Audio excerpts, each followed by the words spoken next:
This is the YOB ConvoCast, one-on-one conversations with your other brother's authors, community members, supporters, and friends.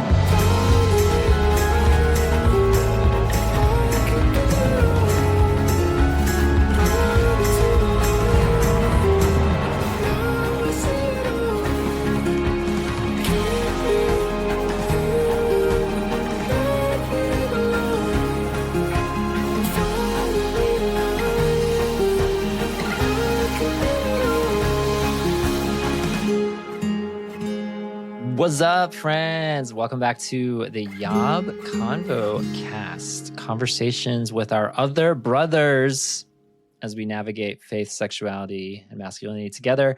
My name's Tom. I'm the director of Your Other Brothers, and this is always a fun yearly tradition of a podcast because I always like to try to find someone who hasn't done this episode before as we look back on the retreat that was. It's been a little over a month now, and I just love being able to look back on our annual YOB retreats and hit the highlights, maybe some convicting moments, maybe some difficult moments if my guest is so bold, / if I'm so bold. And we'll just kind of recap it. We can never fully recap it and fully do the retreat justice. So, like, my recommendation is if you're curious about the retreat, you just need to go. You can listen to a bunch of these pods. You can read a bunch of our blogs. We just finished our yearly tradition of blogs written about the retreat as well. So thanks to our yobbers who contributed their time and energy into writing out some of their experience. But we've written it out, and now we're going to speak it out. And so coming back to the show, coming back to our pod to recap our 7th retreat of perfection, it is our other brother, Dawson. What's up, Dawson? Hey, Tom. I'm feeling very embarrassed right now.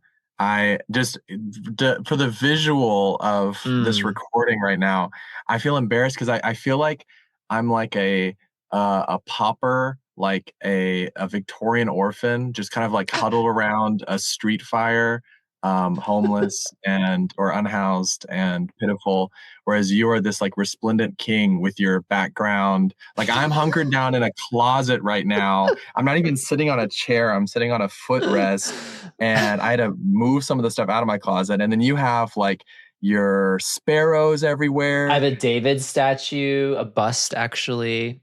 We've got Eunuch, the mannequin in the back. A beautiful background. You're looking beautiful. In this, what color shirt did you see? Like a dusty gold rose? Not a gold rose. The shirt? Oh no, we got like another. It's like the dress controversy. This is a red shirt. It's like, no, but it's like a muted. It's very muted red. It's like grayish red. When it gets to be that muted, that's like a dusty gold rose, like a.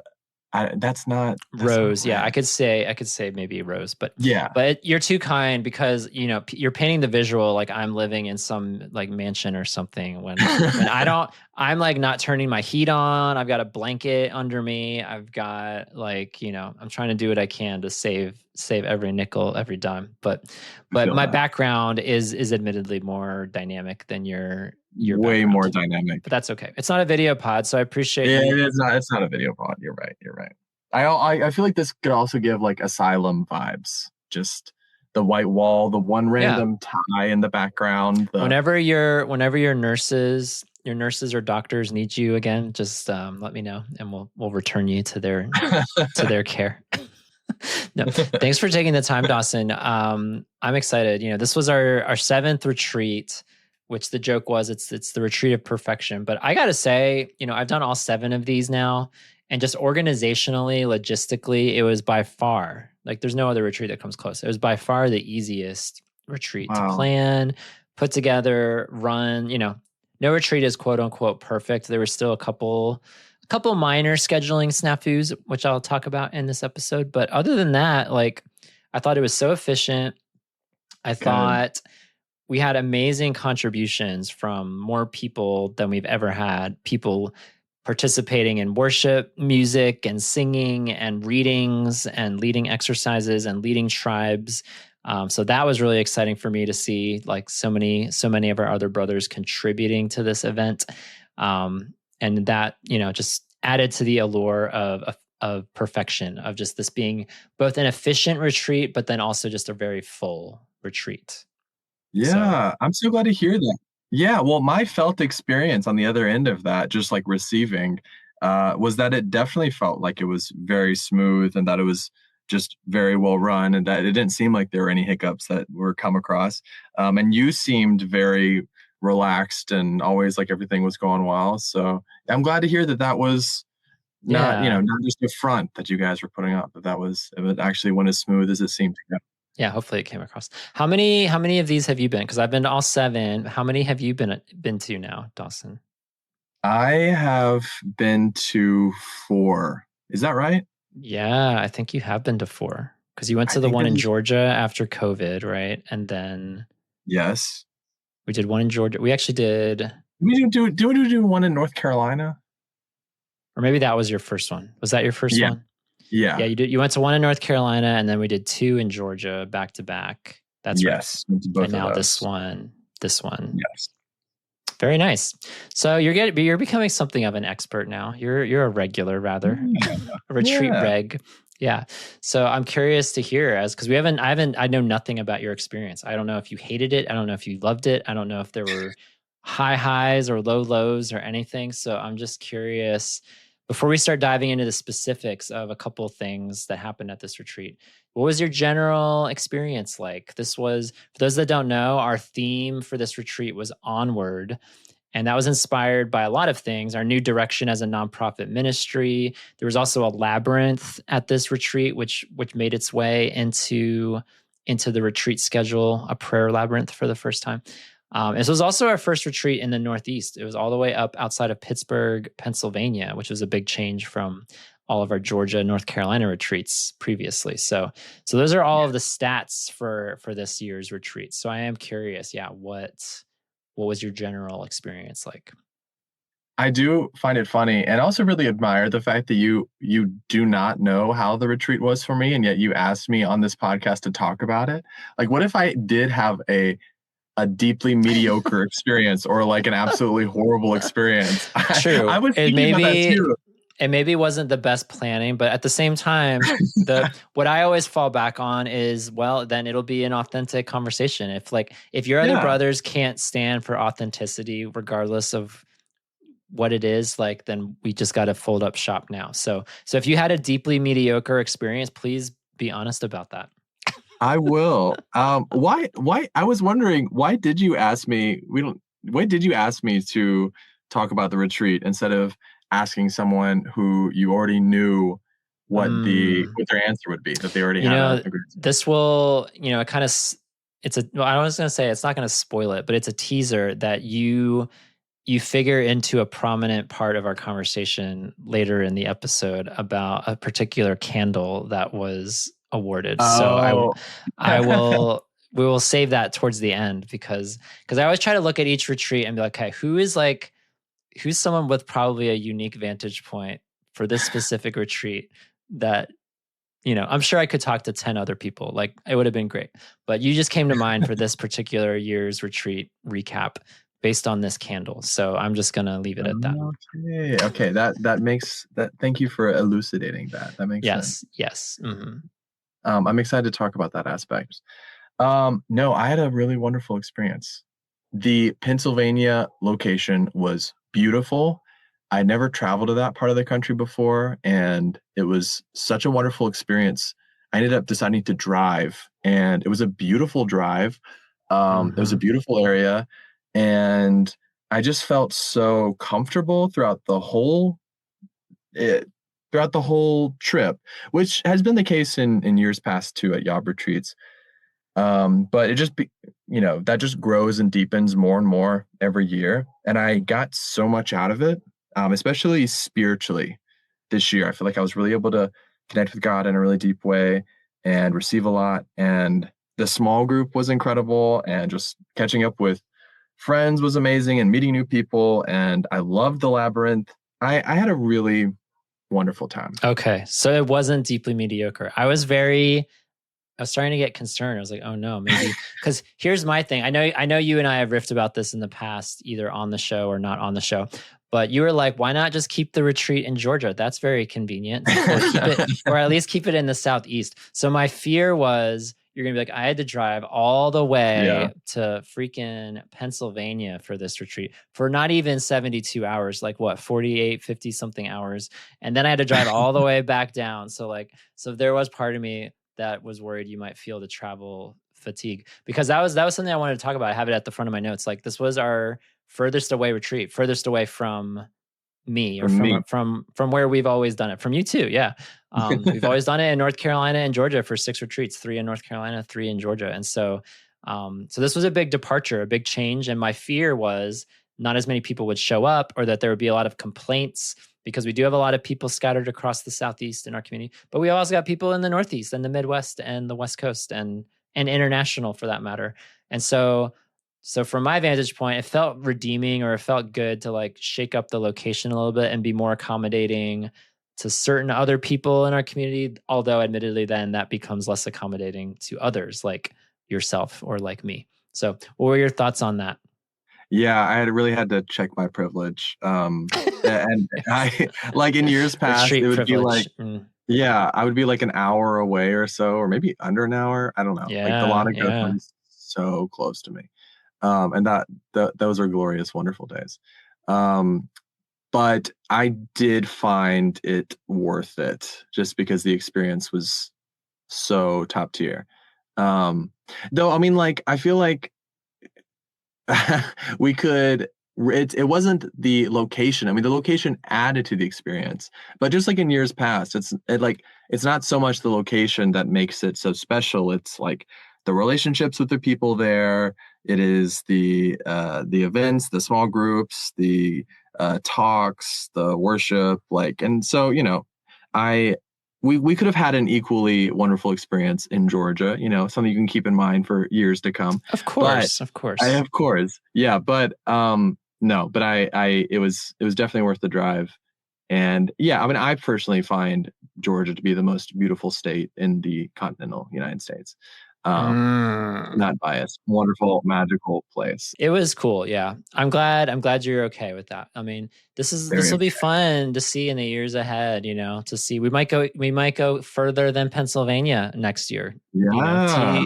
TBD, but we'll see. We might bounce around for a little while and see other parts of this country and accommodate others. I like other people getting to experience the retreat privilege that I have been so privy to.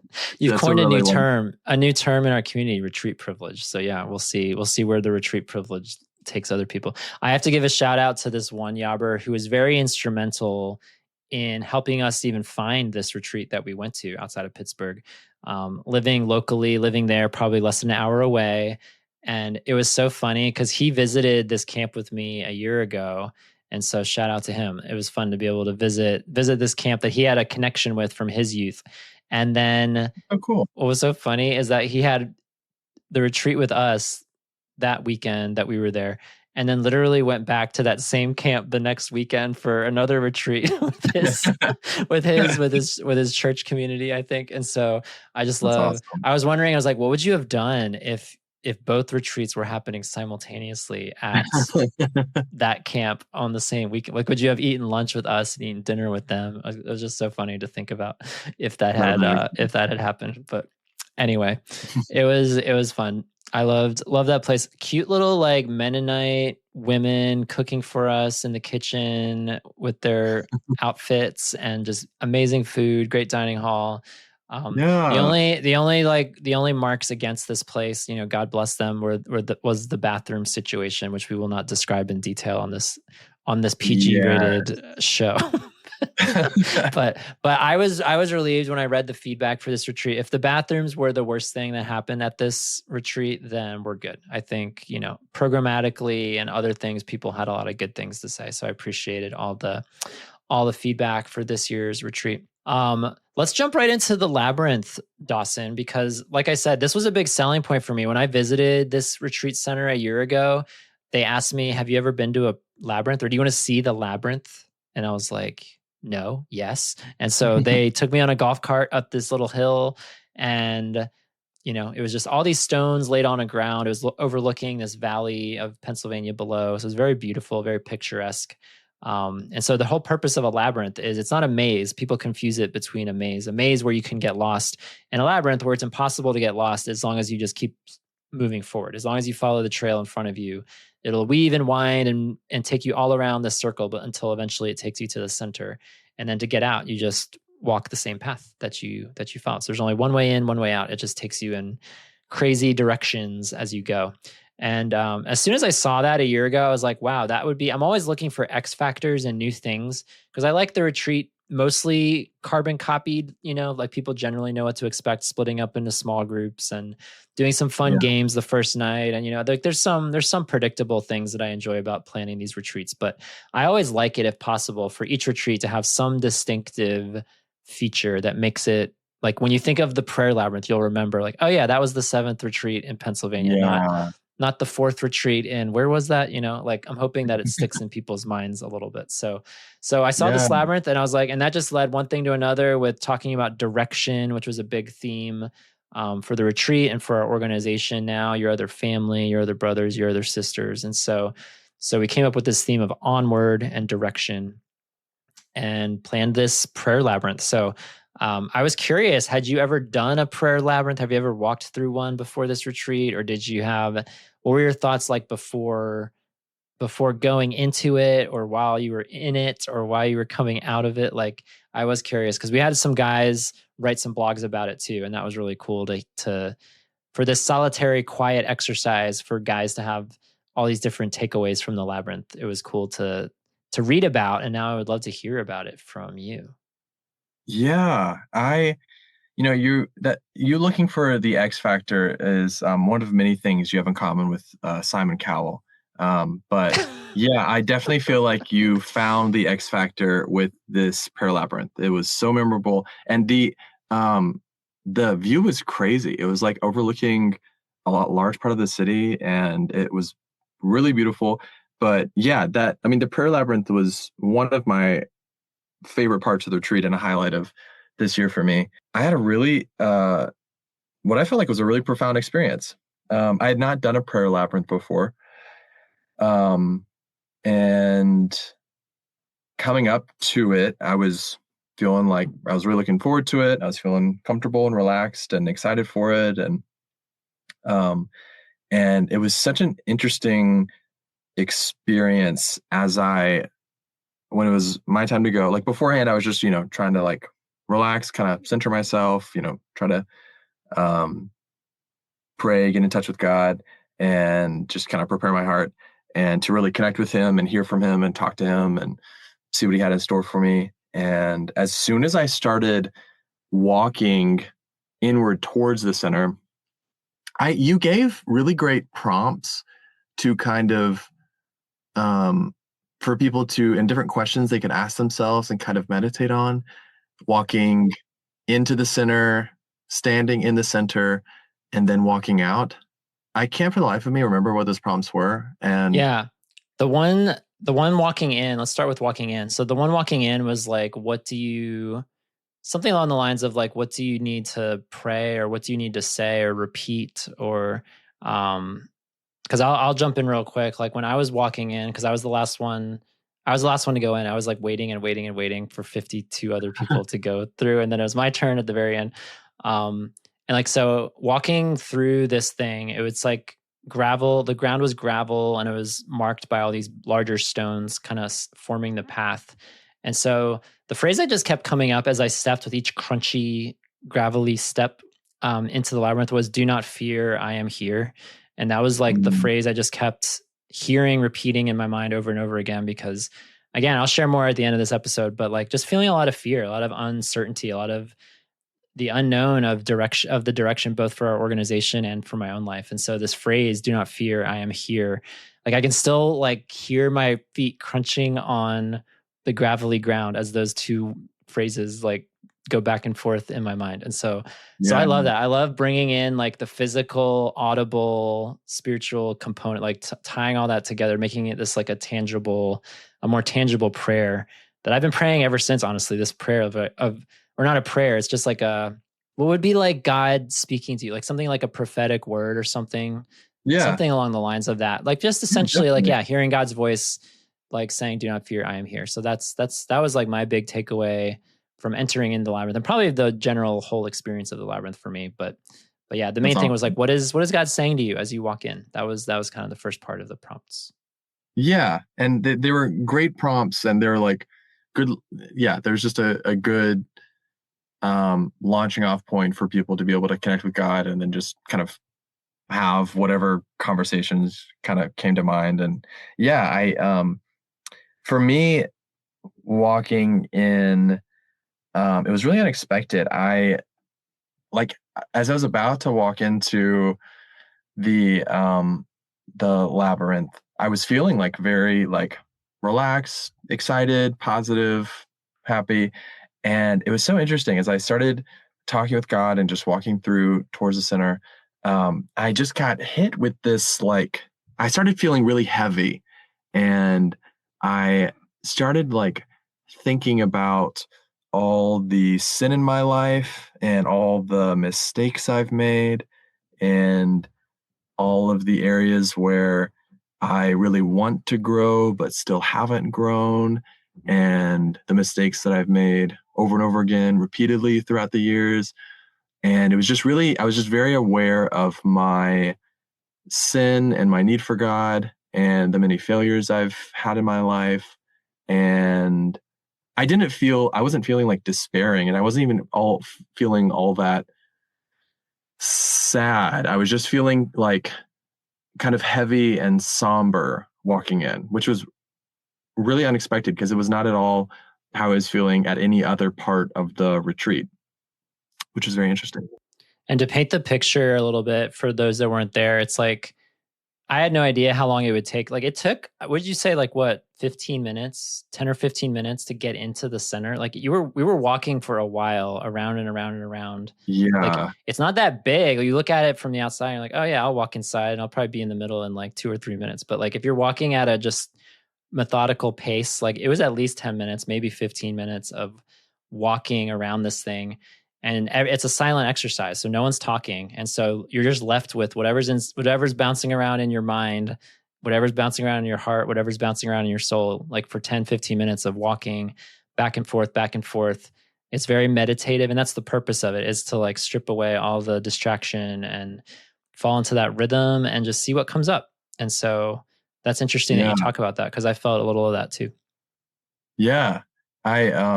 I don't think I was alone in that. Yeah. Hearing that you felt that. And I know of at least one other guy in my small group, as we were kind of processing afterwards, was also feeling that. In the labyrinth, I had no conception of time because I wasn't pulling out my phone and I didn't have a watch. So when you asked, was it 10, 15 minutes? I have no idea. It could have been like 2 hours, 5 minutes. I have no idea. Okay, you have no idea. I think it was 10 to 15 minutes. Our listeners can back me up on that if they have a better perception of time. That's hilarious.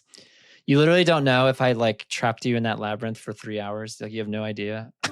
I don't know. I mean, I know in my head that was hyperbole, but like, Sure. I don't know. I love the idea that we could have Dawson out there just walking and walking. You have no idea like how long has he been trapped in this labyrinth. He's just following wherever the next step leads, you know?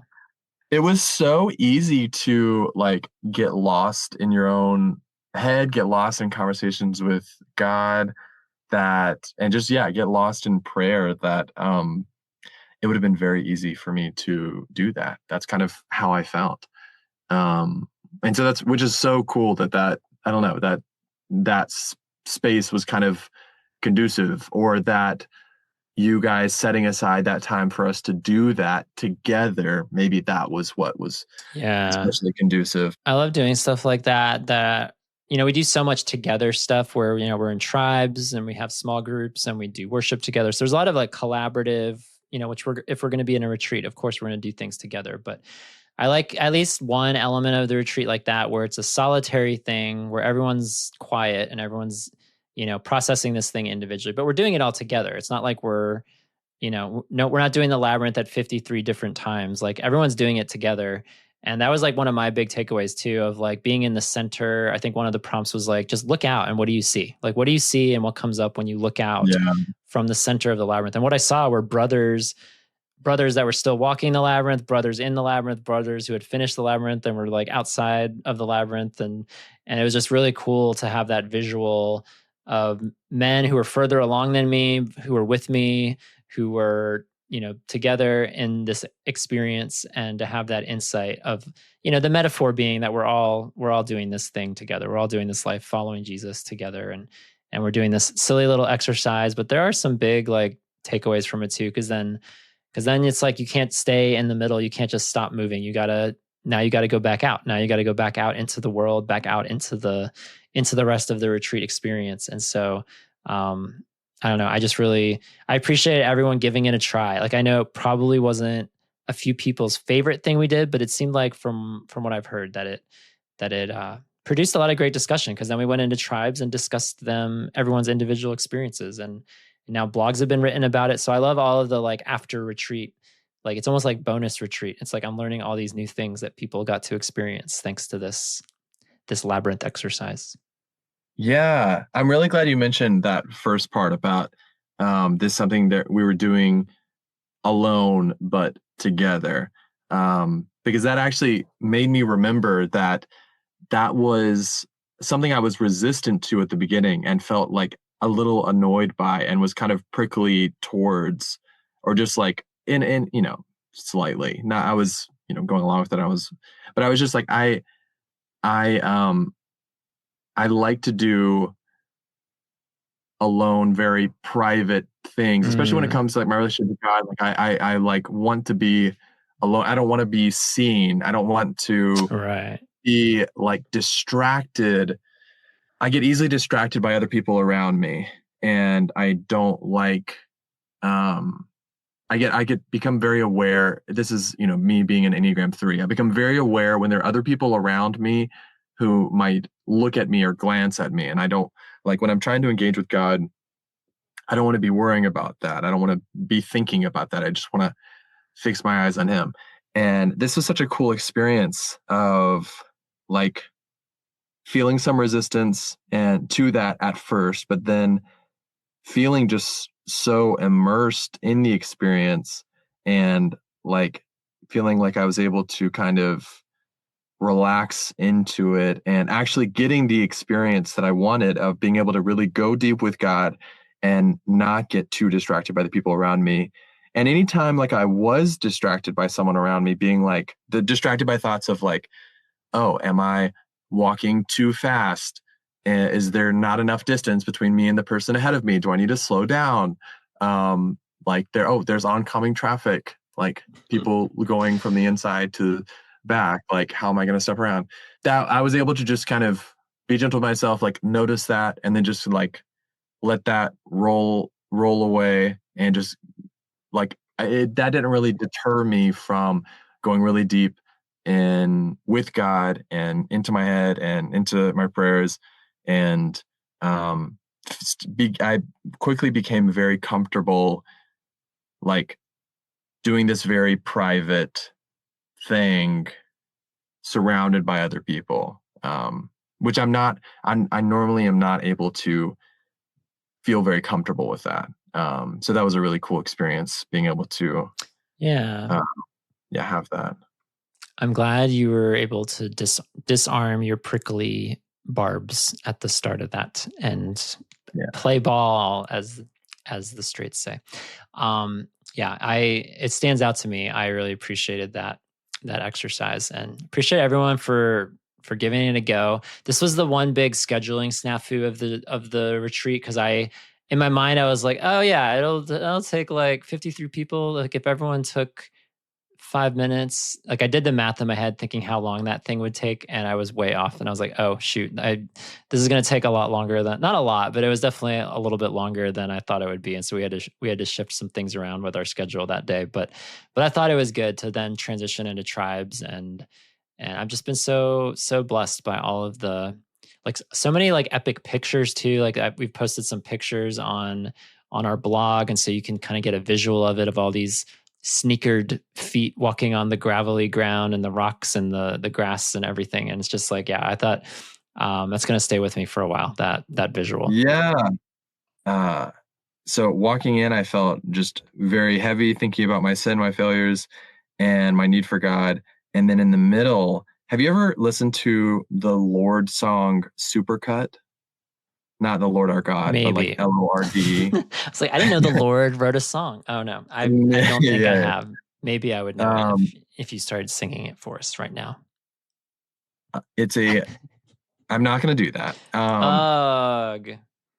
It'd probably be copyright strike. Yes, anyway. Yes, exactly. I felt like I like sat with that discomfort of thinking of all my sin and my failure. And then when I got in the middle, I felt like I became overwhelmed with feeling like God was reaffirming how proud he was of me and how much he loved me. And I just started getting like a supercut, like all these flashes and remembering flashes of memories, remembering different times where God was near me during difficulties, and thinking back to all those times I had like failed and sinned, and thinking about the comfort God offered me and his presence near me, and thinking too of all the ways in which I had like really given myself to him. And it was a really, really powerful, beautiful experience. And on the way out, I felt so light and joyful. And I felt so like moved and touched by the whole experience. It was like very deep and very profound, and something that I've still been kind of reflecting on and thinking about. And I've really been able to bring into this like season of life that I'm in, and into my my walk with God after the retreat and in my prayer life. So it was a really powerful experience. Definitely the highlight of the retreat for me. Very cool. There you go. That's how we do labyrinths at the YOB retreat. We'll see if we do that again. No, it was so much fun. Nice little different thing to include. So real quick, Dawson, some other highlights of this retreat. I knew I wanted to have you because we did a new thing this year where we awarded 3 candles to 3 different YOBers. And the history of this goes back to like when I found the store, like the store that we use for our YOB and now our YOS and YOF merch. They offered candles, and I was like, oh, that's cool. Like they make the candles, and you can put whatever, you can title it, you can call the candle whatever you want. You can put whatever image you want on the label. And so they offered these 3 different candles. Like one was vanilla, and one was like autumn spice, and one was something else. I forget, cinnamon or something. I don't know. There is 3 different distinct scents of 3 different candles that our store offers as an option for selling your merch. And so this was like 3 or 4 years ago. And I was like, what could we call, what would we call those 3 different candles?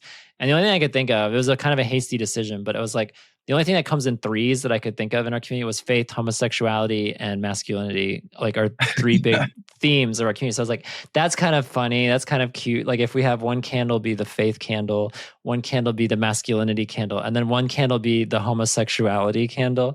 And it was like this joke that started, and people could buy those. Like we had a merch table and people could buy those candles. And so for the last few retreats, people can buy, yes, they can buy the faith candle and the masculinity candle, but for whatever reason, the homosexuality candle was like the one that's mostly named. It's the one that's named. It's one of our YOBers, God bless him. He like got this candle last year, and he was stopped by TSA at the airport because he had stuffed this candle in his carry-on bag, and the TSA agent pulled it out and was like, "What is this?" So that's one of my favorite YOB stories, is the homosexuality candle. So this year, instead of purchasing the candles, I thought it would be fun/risky. I was like, a fun idea would be, what if we let everyone just vote, sort of like, we always do awards at these retreats for people who traveled the furthest or have been here the longest. And I was like, something else we could just wrap into the big award ceremony on the final morning is like basically like a Miss Congeniality contest. Like vote for who exemplifies faith in our community, who exemplifies masculinity, and who exemplifies homosexuality. That's where it got a little controversial and risky because I was like, I don't know. The faith one makes sense. Like we want to award someone who we look up to as a faith figure in our community, or a masculine presence.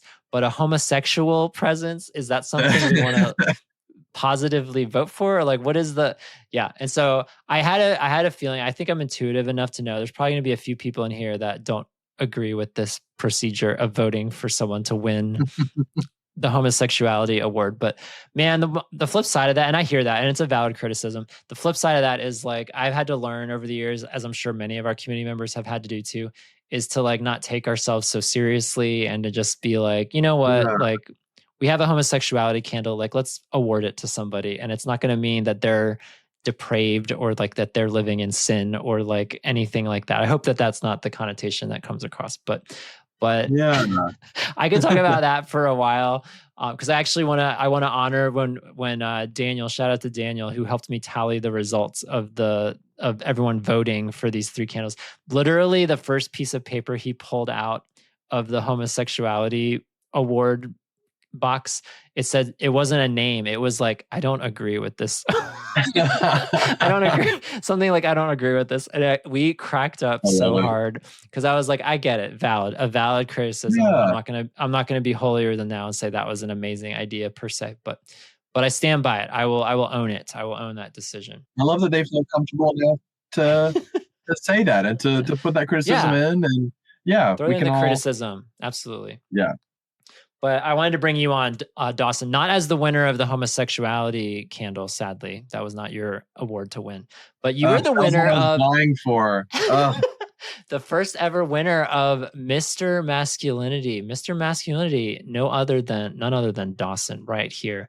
And so I just needed to know, how are you feeling? Are you still glowing? Where is the masculinity candle as we speak? What happened to it? Where is it? Tom, I would never say I'm glowing because I'm so masculine.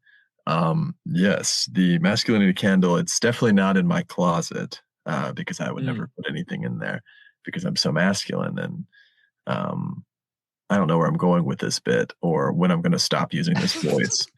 My favorite thing was after you won the award, there was another Yobber who was, you guys were like getting very bro-y with each other. You know who I'm talking about? He came from the UK and you were like something like, yeah, bro, or something. I don't know. You guys were very bro-y in that moment, which made me smile. It was hilarious.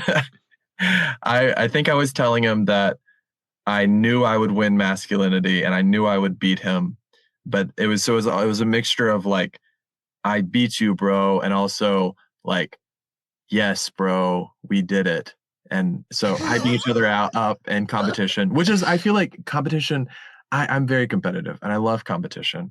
And I feel like that's what competition can bring people together, even in the midst of being like, yeah, I beat you. But it's like, we loved competing in this together. It was beautiful. And it was, the whole thing was I thought it was funny and you were a good sport about it. I didn't want to that was my other fear of it, was like any of these 3 people are going to feel like put on the spot. Like, oh my gosh, I have been deemed the most masculine person in this room.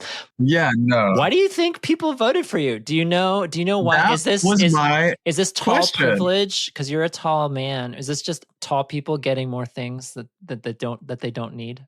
I don't know. That was my question about it. Like, why me? Because it's interesting. Like that's something I was reflecting on. It's like, okay, they serious or not, I'm sure some people just threw that in as a joke, but there were at least maybe a few people who thought of me or think of me as being a masculine presence. And that speaks to me about how like just so much of our own sense of our own masculinity or lack thereof is just totally like dependent on our own perspective of that thing. Like there have been so many situations and times in my life where I haven't felt masculine at all.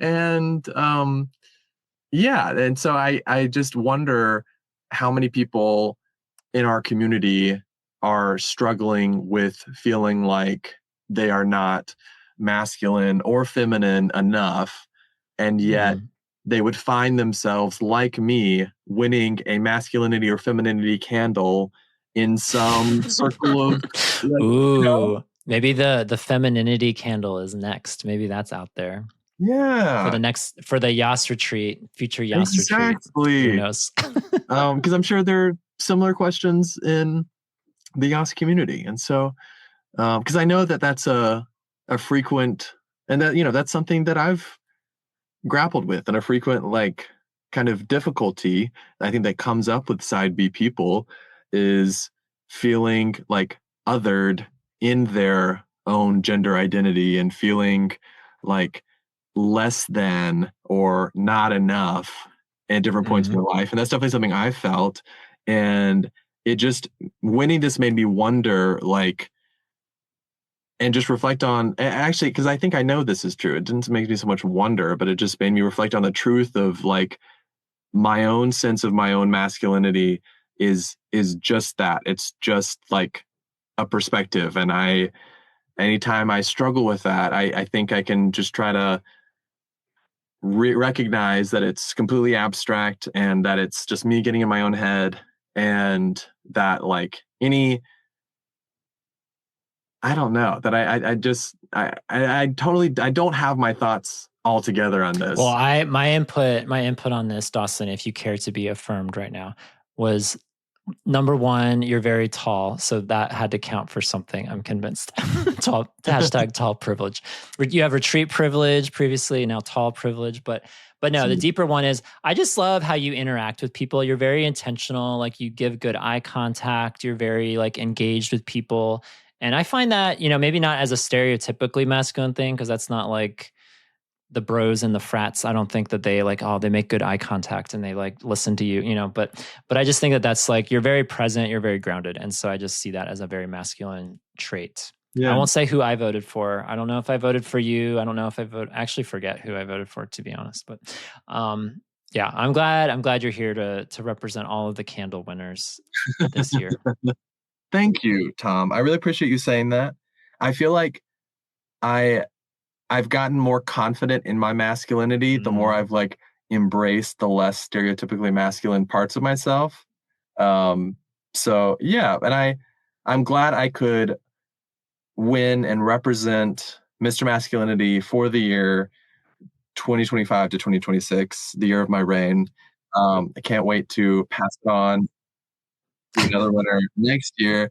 And I'm glad I could represent as someone who feels like he has a number of very more, quote unquote, feminine qualities, who he can still represent Mr. Masculinity, yes, in the midst of all that. If we do this again, I don't know if we will or not. 2026 is a whole year away, but if we do it again, if you're so fortunate to be at the next retreat, like, what do you think about, like, lighting the candle of the next winner of like, giving you a little lighter, and you light their candle because they are now Mr. Masculinity? How fun, how cute would that be? I would love that. I will light their candle, and then I'll punch them in the face, wrestle them to the ground, and then win it back. Blow it out. Yeah, or blow it out. Win it back. Yeah. I can't wait. That was my one regret, is that we didn't light any of the candles when I awarded them. We just gave you a cold candle. How heartless was that? We didn't light any of those candles. Anyway, that was really hard. Anyway, thank you for honoring us with your presence here today, Mr. Masculinity. I wanted to get to some quick rapid fire. If you have any other highlights for this retreat, we went to Falling Water as a group. You didn't get to go because you had to drive all the way back home to Georgia. Yes. But we stayed for those that don't know, we have an extra day of the retreat where we just kind of remove all of the organized activities that we do from Friday to Sunday. And then basically the rest of Sunday, after people leave around lunchtime, is a free day. So a bunch of us went to Falling Water, which is a Frank Lloyd Wright home. It's something that I've been wanting to see for a long time. It's like a house that's built into a waterfall, and it just has always looked so picturesque in all the pictures that I've seen. So I don't know, about 20 of us or so, 20, 30 of us went to Falling Water on Sunday afternoon. And that was so fun. It was so fun to go on the tour of the house and to explore that and to take some good group pictures there. So that was really fun. And then during the retreat itself, another retreat memory that stands out was a couple of Yobbers wanted to do a calisthenics workout. And they like asked AI, I think, to put together like a 20-30 minute workout where like we do push-ups and burpees and crunches and other jumping jacks and stuff like that. And so there's a group of us like bro, 6. They should have asked me for that. I was like, where AI. were you? You were not there, bro. You were not even there. Well, I don't need that. You know, I'm completely, I don't need any more calisthenics. I only weightlift. So that's the only exercise I do. And then that's my computer there. Dawson, do you remember this? Do you remember the first night? I think you had arrived by this point. The first night we had our group together on the porch, and this guy shows up and he walks onto our porch where our lodge is. And he's like, "Is this the men's retreat?" And I'm looking around and I'm like, "Are we missing somebody? Because I think we're all here." And I'm like, "We are a men's retreat, but what men's retreat are you looking for?" Because like I was like, I don't think he's with us. And that suspicion was confirmed when we were like, no, this is not your men's retreat. So there was actually, it was so funny. It was one of my favorite things that's ever happened at a YOB retreat, because it was just so funny where this other guy who's also there for a men's retreat, and not only a men's retreat, but I learned throughout the weekend, it was another men's retreat that really focused on vulnerability and authenticity. They had this really like magical sounding name, which I won't name here, such but like, a great name. But I was like, whoa, what?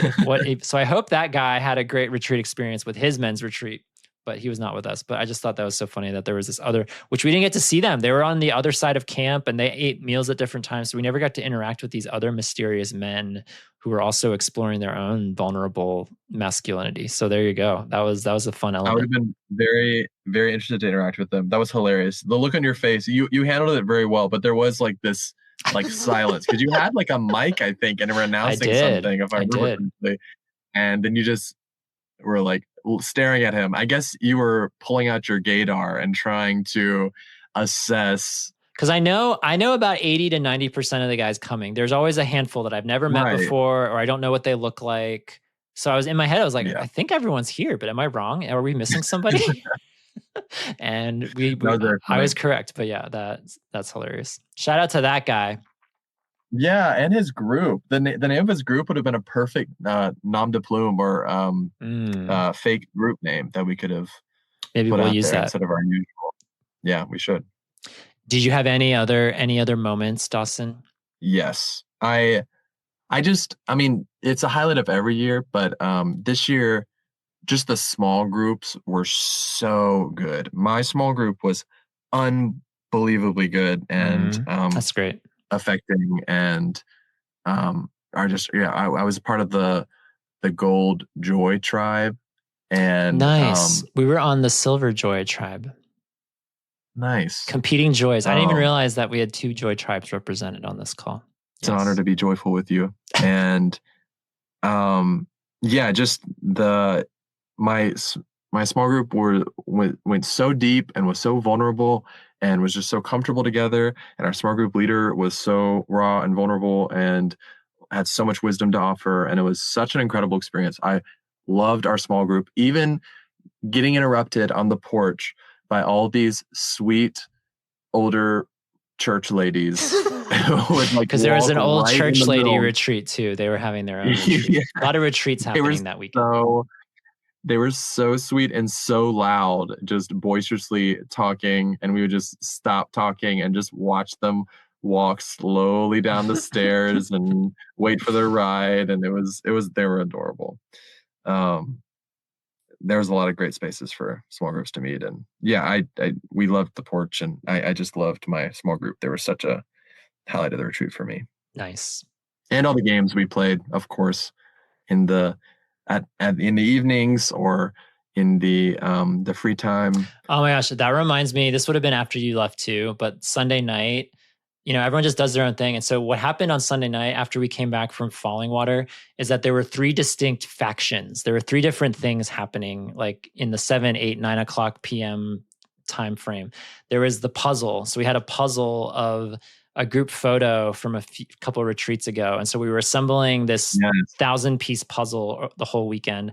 And so in the middle of the room, we had a couple tables and chairs set up. And so we had like, I don't know, 10 people, 12 people doing this puzzle. Then on the other side of the room, there was like, they put together these like 7 big tables. This is probably the group you would have been at if you had stayed. But then they were playing this like uproarious laughter game, sort of like apples to apples. There's, you know how there's all those games now where it's like you vote on the whatever your favorite thing is, whatever the funniest thing is. So I couldn't tell you the name of this game, but uproarious laughter, like every 5 minutes, they were just dying, laughing, dominating the room. There's like 20 of them. That was definitely the largest of the 3 factions. And then the other faction on the other side of the room was a bunch of men just having the most, like, I would catch ears, like little earfuls of it every once in a while, having the most vulnerable discussion about all kinds of like PG-13 rated R topics, like appropriate, they're not being risque, but they're having like real discussion, and you can, and I was like hearing it as I was working on because I was in the puzzle group. So I was working on the puzzle and I would hear them having this like discussion about all kinds of topics. And I was like, man, this is what the retreat is for. If you want to just get lost in a puzzle, if you want to play silly games, if you want to get real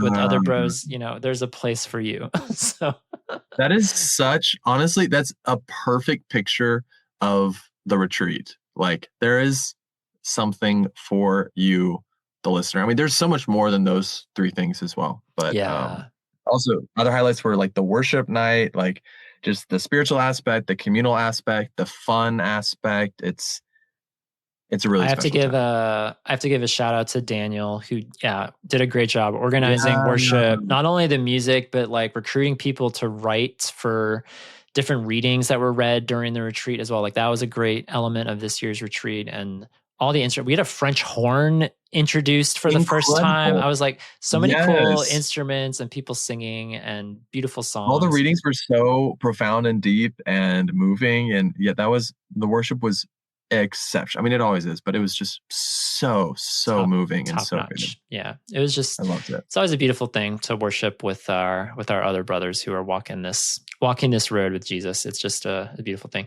And I wanted to close just by saying, like, one of the highlights for me, something that I'm going to take with me, however many more retreats we do. I got to have a time at the retreat to just share a little bit about where I'm at, both Tom individually, but then also Tom as the executive director of this nonprofit, and just being very real that there's a lot of fear and there's a lot of anxiety that this is not guaranteed to work. There is no like almighty guarantee written in stone that we are going to be fully funded and everything's going to work out and we're going to be around for the next 500 years. There is no guarantee. Every day is a new day. Every year is a new year. And so there's the 2 sides of that, of being grateful that we've been able to exist now for 7 retreats and a full decade as your other brothers. But then also just being real about the flip side of that, which is like tomorrow isn't guaranteed and there is uncertainty. There's financial uncertainty.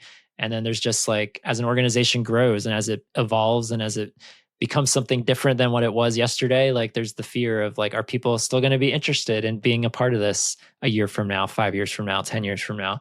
And where is the support coming from? And so there's a simultaneous fear, but then also just like such an ability for me to exhale and just be like, wow, I feel the love and the support of this community. Because after I spoke for like 15 or 20 minutes and God blessed him. He knows who he is. But this pastor in our community just took it upon himself. He asked for permission, but I gave him permission. He was like, can I say something? And he took the microphone and he wanted to invite our entire group to pray for me, and then also a couple of our board members who were there as well, to put us in the center of the room and just surround us, put hands on us, and then just pray, for 3 to 5 minutes and just pray over us. And like, there's something that's just really powerful about that, to be prayed over in such a tangible sense. Going back to the Labyrinth, like to hear the crunch, crunch, crunch of the stones, but to feel like warm hands on my shoulder and knowing that someone's touching their shoulder and someone's touching their shoulder. And it's like we're this amoeba, the spiritual amoeba of prayer. Like that was very profound for me. Like there have been moments like that in all of these retreats that we've done that stick out to me, but personally speaking, like that one is among the most profound. And so I'm grateful to our pastor brother in our midst who initiated that. And then for all of our other brothers for participating, for praying for me and for our board members, our leadership in that moment.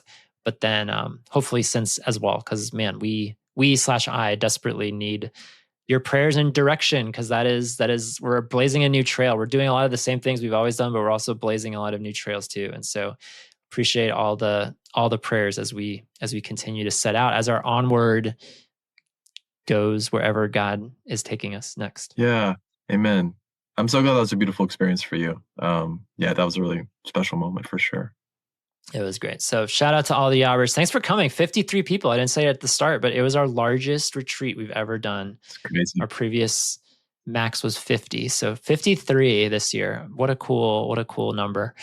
Yeah. Thanks for everyone for taking a risk. I know there's a few people we had quite a few actually, I think 17 first timers. So shout out to all of those guys who stepped out in faith, not necessarily knowing what they were going to get, and for giving it a try. They were awesome. Yeah. A lot of great first timers this year, and the usuals, the 4 timers, the 6 timers, the 7 timers, all the other timers in between. Yeah. They're okay. They're okay too. Yeah. All right. Well, I'm sure we left out a lot, Dawson, but I feel good about that. I think we did this retreat justice. I agree. Where are we going to have it next year?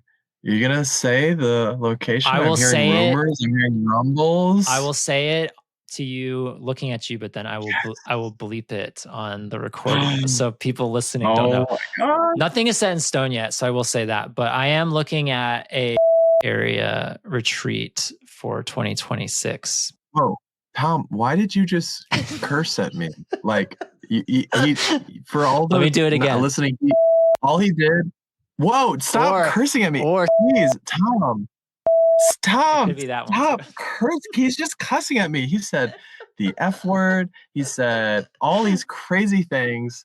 Wow, Tom! I just asked you for the location. You don't have to like cuss me out. That is. You can handle crazy. it. You're Mr. Masculinity. You probably use those words every day, don't you? Yeah, bro. That's true. Every day. Yeah. Yeah, for sure. But no, that location be incredible. We'll see. Nothing is set. For that. Nothing is set yet, but we'll see. Stay tuned. I'm crossing my fingers and all my toes that is true. Okay. Yay. All right. Wow. Very exciting. Big things. Big things. And so shout out to our community members who make this happen. If you want to join in on the fun, if you want to become a Yobber or a Yasser for that matter, but if you want to join what we're doing in Your Other Brothers, check out yourotherbrothers.org/membership, fill out a little inquiry, and I would love to email with you, get you involved. I hope this was able to bring even one lurker out of hiding. We welcome the lurkers. Always. Well, thanks for coming, Dawson, from your closet. I can send you back to the asylum now. You did your job. Thank you so much. I'm relieved. All right, y'all. Until we cast our next convo. Bye, friends. Bye, Dawson. Bye, Tom.